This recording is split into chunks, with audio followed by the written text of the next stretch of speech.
Southwick after a fresh prep, maybe even just a little bit of rain. Yes. Ooh. So it's a little more denser and sticks together and being really soft. Yeah, absolutely. Because you know when it's like to ride at Nuevo, if it gets a little dry, it's just totally different than just sand with a little bit of moisture in it. 100%, dude. There's days where I go and I feel like that place can take a beating after the rain. Like it could dump all morning long and you could ride the same day without it being an issue.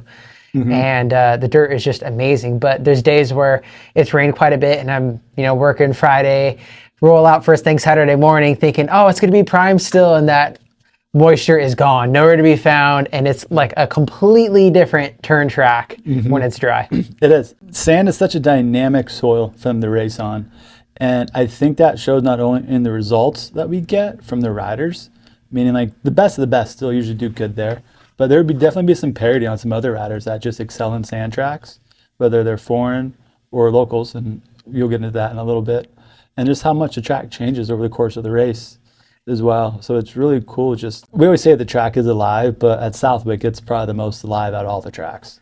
For sure. That's the 41st rider in the gate. Good point. Like, absolutely. And I like what you brought up there. I feel like every year at Southwick, there's always one, maybe even a couple of different locals that are absolutely ripping. I believe Chris Canning is a local from out of that area. This weekend is going to be a huge advantage for him.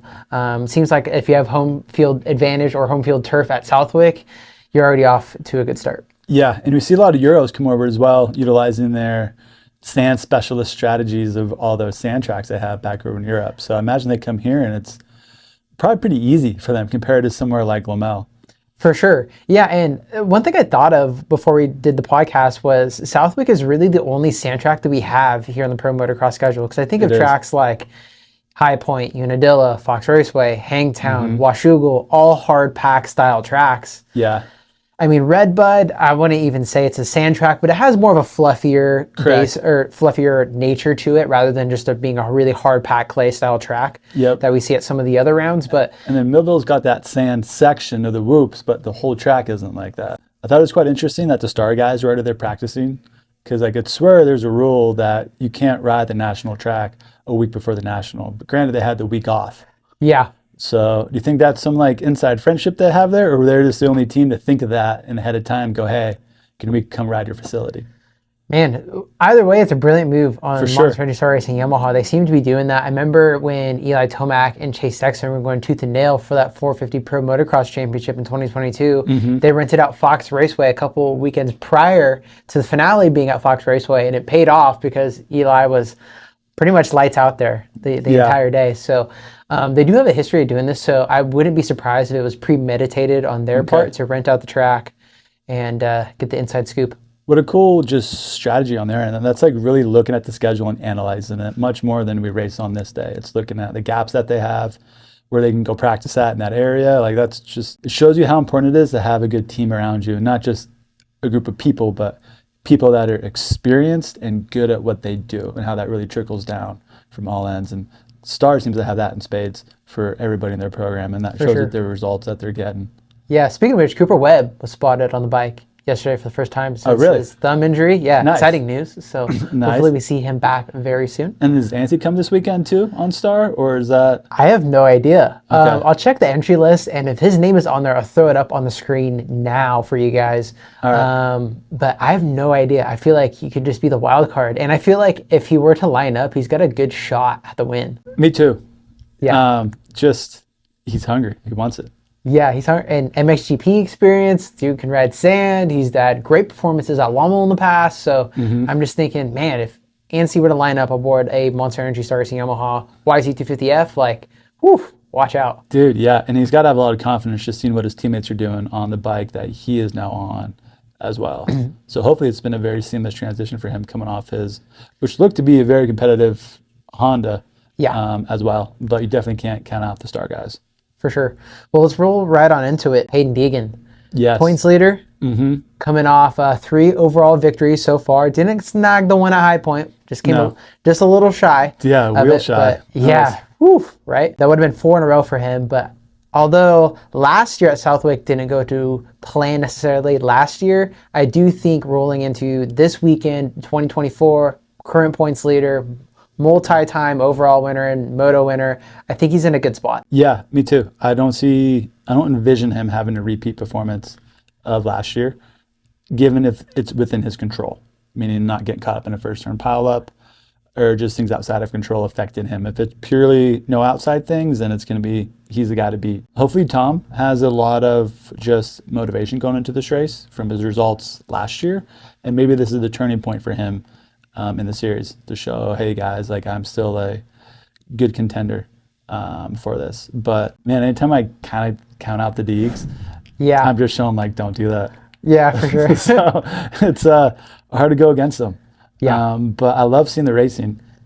Does Masterpool do a repeat of last weekend? Man, I don't think that there's a lack of skill or ability or bike that's going to hinder him. So I think yes. I just don't know of his sand capabilities as of right now. That's the biggest question mark for me. Because he trains down in Texas, and they rip the track super deep at his 956 facility. That's the Masterpool facility. I just don't know if that's necessarily his style of riding, because he likes those long, deep, gnarly ruts, like much like we saw at High Point. Yeah. So I just don't know if it's going to lend to his riding style necessarily, but obviously the kid can win. He's on the right team. He's on the right bike. If you're asking if he can win, yes. Will he win? That's a question mark. I just think there's some other riders that are maybe more primed for that top spot this weekend. Yeah, and Joe Shimoda did get a win last year at Southwick as well, so that's another guy coming in with just probably some good motivation from his past experience there going well. For sure. So hopefully he gets a good finish as well, just kind of get him going more. I think he's just maybe a hair off the pace of the top guys and maybe lacking, maybe not confidence, but just that like those finishes that go, oh, okay, I need to be there, or I should be there. Yeah, and it's really hard when you're getting mid-pack starts. I mean, it kind of just seems to be the same song and dance for Joe, unfortunately. It just starts. And we all know Joe can ride and can win because he comes through the pack. It's not like he's just staying back there in like 7th, 8th place a lot of the time. He ends up working his way towards a moto podium or even a moto win at times. So I think if he can start the moto off on the right foot by getting himself a whole shot or even a top 3 start, he can definitely snag this overall and be a sneaky pick, because I think a lot of eyes are going to be on Hayden Deegan and Tom Vial. Even though Tom's kind of had some lackluster results as of late, I still think Tom's sand riding capabilities are going to play into his hand this weekend. I think a lot of eyes are going to be on Deegan and Vial for the overall, but my dark horse pick for this weekend is Joe Shimoda. Good move. That's a good move. I like it. For my dark horse, I'm going to go Levi Kitchen. Nice. Yeah, I see him kind of equally in terms of Shimoda right now and how he's been finishing, maybe this last like 2 rounds. So obviously he's got the speed, he's got the hunger. I think we just need some things to go his way, and he could have a pretty good finish there. For sure. But it's the 250 class is so much fun now. It is so deep. We got so much talent between just experienced guys, some second, let's say sophomore year racers, and some rookies in there. For sure. As well. We didn't even touch on Chance Hymas. No, true. Yeah. Totally forgot. How's he going to do? Probably pretty freaking good. Yeah, exactly. He's going to be right there. Moto podium, overall podium. So yeah, there's just so much excitement in this 250 class. And there's not just a bunch of old guys either. Don't mean to offend anyone for you older riders like Anstie, but or veterans in the class. It's a lot of youth looking to establish themselves. So I'm just super excited for the future of the sport. Yeah, me too, man. Well, to get to the 450s, I guess it's really hard to count out Jett. Right? I mean, like, why would he? Hunter, though, could be pretty awesome in the sand. That's going to be fun to see. Yeah. I remember last year, actually, Ferrandis did quite well, and so did Plessinger. But it seems like they have to ride at their max to keep Jett in sight. And Jett's not riding at his max. Or at least it doesn't look like it, just based on how he exits the corners and comes out the corners. His bike isn't moving as much. And some of that can be bike setup, but a lot of that is rider ability and skill in how you approach the track and ride the track. Yeah, and one thing with Southwick, especially this time of the year, it gets really hot. It's humid over there in Massachusetts.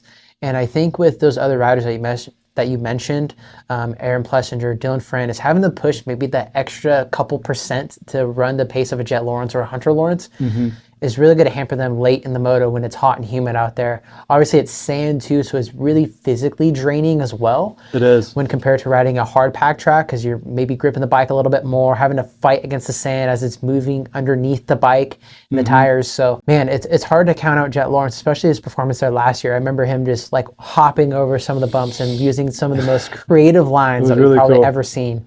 Yeah. So I'm going to stamp him for a 1-1 finish. I know it's kind of early in the podcast to stamp that, but I'm just going to go ahead and do it. I like it.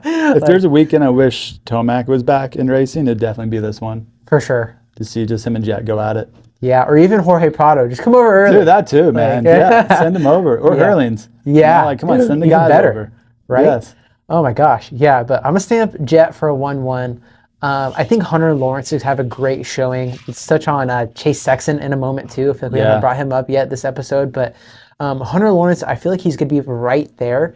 And I feel like he's just been there all season long. We haven't seen highs and lows. It's been pretty much just like on a steady incline the entire time. I look for him to be battling for that top spot with his brother Jett and maybe sliding into that second, third place position with maybe Chase Sexton in tow. Yeah, right. How cannot Chase? This would definitely be one of those tracks, though, where the track can sneak up and bite you if you override it. And I think the sand allows you to override it to a certain amount. But as we've been seeing out of Chase lately, he's pushing it as hard as he can, which is awesome to watch. It's so much fun to watch and see him trying to get the best. But I hope he just finishes on two wheels.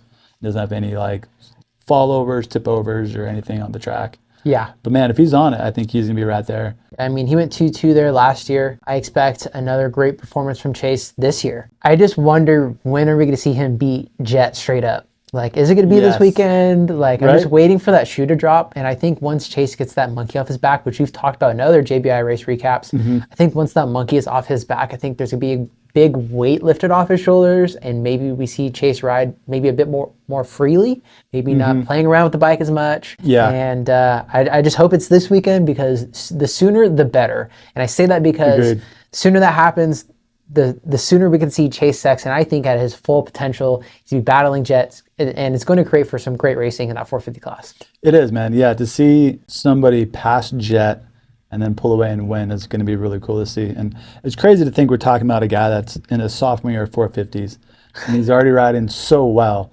that we just want to see somebody pass him and beat him. Yeah. Not because I dislike Jett. Like, I'm a fan. I love watching him ride. But at this point, it's you want to see other riders step up to the occasion, because it's not like Jett really had to step up. He just moved up to 450s and was, here's how I ride. And apparently he rides quite well and much faster than the competition. Yeah. So it'd be different had he had bumped up to 450s and had a struggle for a while and had to find his place. But no, he found his place just right off the bat. Yeah. For it. To allude what you talked about earlier, man, we will touch on JB's tech tips for this weekend. So let's just say last weekend at High Point, you loved your bike setup, or overall it worked really, really well. You weren't chasing anything. So coming from High Point and we're going to Southwick, here are some changes that we would advise to do to your bike. Again, so keep it in mind, you're already happy with your bike at High Point. Here's how we would adjust it from there. Anthony will touch on the differences in soil, but that's going to have a huge effect on how we set up the bike. So since you're going to a sand track, there's definitely a lot more rolling resistance. So as the rider rides through the sand, it's definitely preventing forward momentum compared to if the bike was on a hard pack track, or let's for an extreme example, compared to it being on concrete. There's very little rolling resistance for the tires. So because of that, riders typically ride a lot farther back on the bike. There's not as much weight on the front end. So we're altering our steering a little bit. So with the rolling resistance of the sand and also the steering difference in sand as well, we would want to alter the stiffness of the suspension. So think the clickers.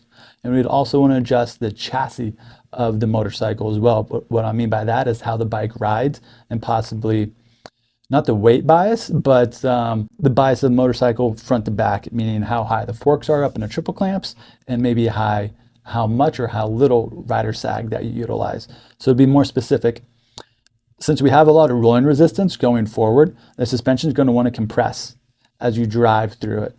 And the main reason that suspension is adjustable externally is so that we can adjust it to try to maintain the same feel out of the bike that the rider is familiar with. So with that in mind, you're going to want to go a few clicks, actually quite a few clicks stiffer on their compression, both forks and shock, especially that open practice or first practice qualifying and first moto.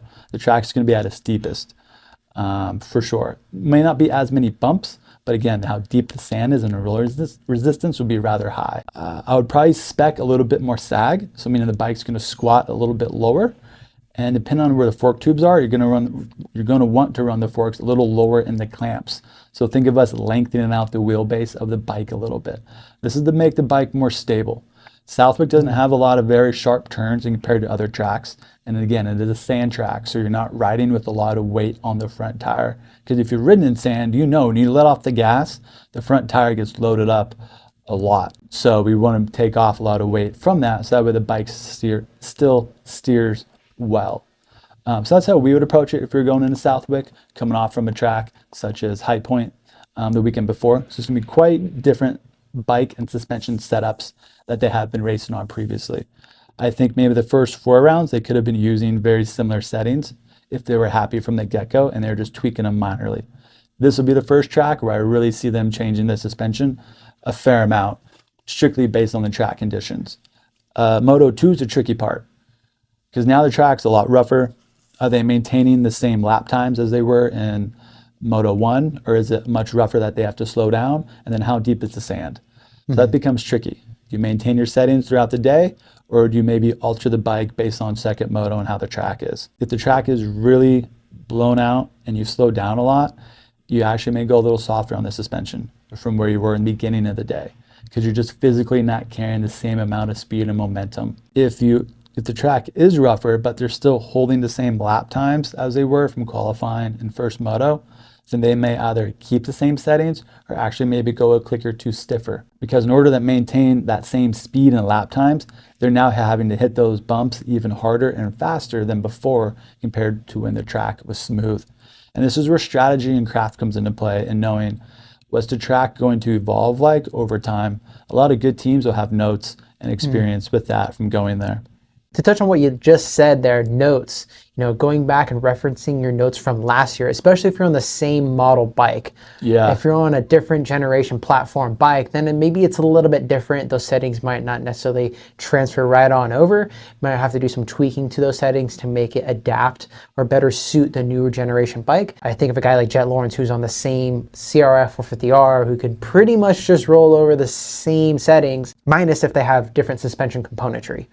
Maybe there's some minor nuances and some differences. Great talking point, JB. I'm going to touch on the soil. So this is going to be Anthony's soil sample segment. Not soil sample as in like taking a dirt nap, but soil sample as in what you expect to see or what the riders expect to see out on the track.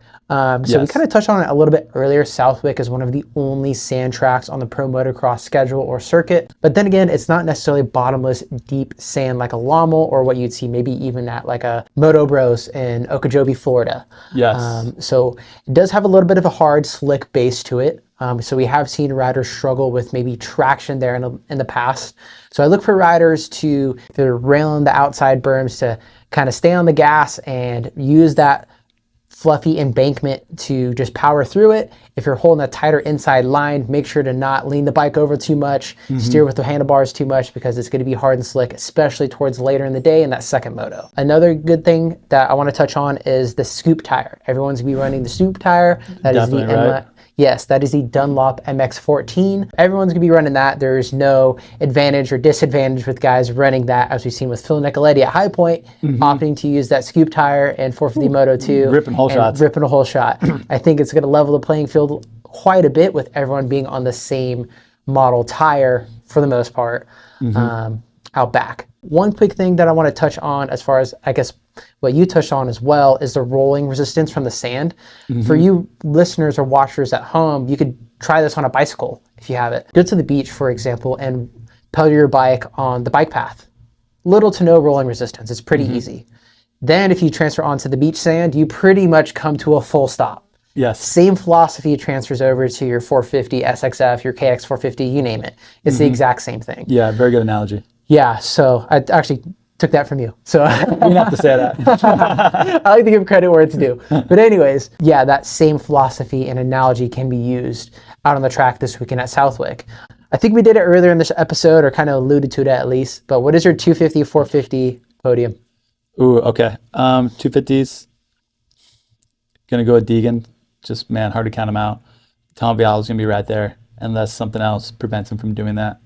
And then for third place, if Anstey races, I'm putting him for third all day. If he does not, I'm gonna go with Levi Kitchen. He needs to be up there in the sense of he wants to be up there, and I don't think he's been getting the results that he has wanted. The thing personally, like him as a person, he feels like he needs to get up there and have a better finish than what he's been getting. So I see him fighting just tooth and nail this weekend. Absolutely. 450s, of course, Jett. God, second place has got to be Hunter. Yeah. It's like those two come in a package. Yeah. At this point, and then third, just Chase Sexton. Yeah. I hope he gets a better finish. But man, he has 2 Honda bros to race against. And then also any dark horses that come out to race that are going to do well. As we know, Ferrandis does great in the sand, Plessinger does, any locals might be there. So I think the depth of field for Chase or anybody that doesn't get a great start is going to be a little more tougher this weekend than maybe past tracks. Yeah, great picks. I'm going to shake it up a little bit in the 250 class. I'm going to go Joe Shimoda. Ooh, I like it. Yeah. Nice. I want to see somebody different. I'm kind of picking with my heart here and not necessarily my mind. I dig it. I want to see Joe Shimoda snag his first overall win of the 2024 Pro Motocross season. I'm going to slot Hayden Deegan in the 2 spot just behind Shimoda, and then I will put Tom Vial in third. 450 class, I'm just going to copy you. I mean, it's hard not to. Jett, Hunter Lawrence, Chase Sexton, 1, 2, 3. Yeah. Yeah. God, I wish we had Tomac and Cooper Webb, just a few more people in there to kind of shake up 100%. that top 5 or second, third, fourth, fifth, sixth position. Looking forward to the racing this weekend and see how everybody does. And I'm sure it's just going to be an exciting race just the whole day between 250s and 450s. Yeah, absolutely. And if you haven't already, make sure to check out our Spotify account. It's as simple as typing in RideJBI. Go ahead and click that, and you will find this podcast episode along with other podcast episodes. So make sure to check that out if you haven't already. Thank you guys for watching once again, and we will see you guys in the next one.